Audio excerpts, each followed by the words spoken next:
for the last 10 years and even longer, we can see that news is really under a lot of pain. We see news organizations going out of business. Over 100 news websites are going out of business every year, just in the U.S. alone. Right now in the U.S., over 30% of Americans live in news deserts, where they have little to no access to local news. The same story in Brazil and in other countries around the world. And the reason for that is mainly that the economic model for local news has gone. The internet has taken over classifieds. That's never coming back. Subscriptions, people aren't really paying for newspapers anymore, although we start to see things starting to come back in that way. But when digital came and disrupted news, actually it really disrupted local news even more, because they had fewer resources to make that jump. But when we look at what happens when you lose local news, it's an enormous problem. We see that the rise of disinformation and misinformation is starting to erode trust in news. We also see that the media is the least trusted of most of our societal institutions. But actually in media, local news is the most trusted. As it says, people don't trust the media, but they trust their media. We also see that when you start to lose local news, corruption is quickly on the rise. It's never been a better time to be a local mayor anywhere in the world today, especially if you're corrupt, because you can kind of get away with anything you want without that level of scrutiny. And so we know that in the end, if you support news and you support the free flow of information and the kind of scrutiny that news brings to society, then societies are stronger, that communities come together, and that actually democracy flourishes. So you're creating this platform to bring more revenue in, to create demand. So I guess the question is, traditionally local advertising was supported by the local businesses.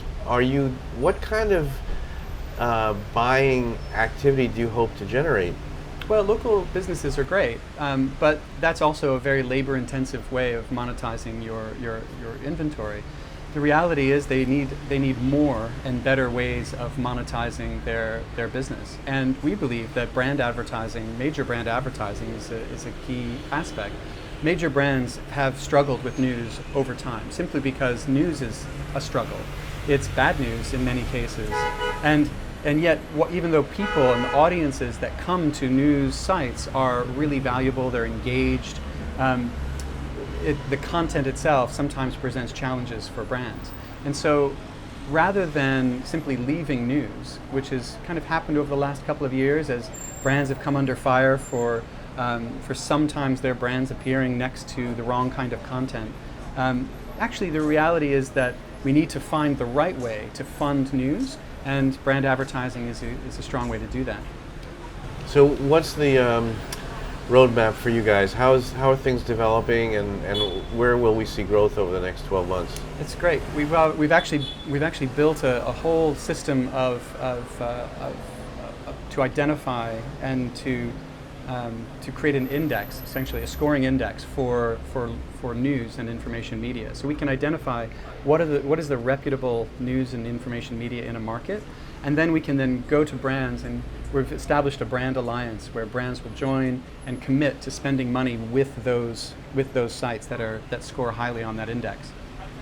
And Tom, finally, is this a business? Is it a for-profit business? What's the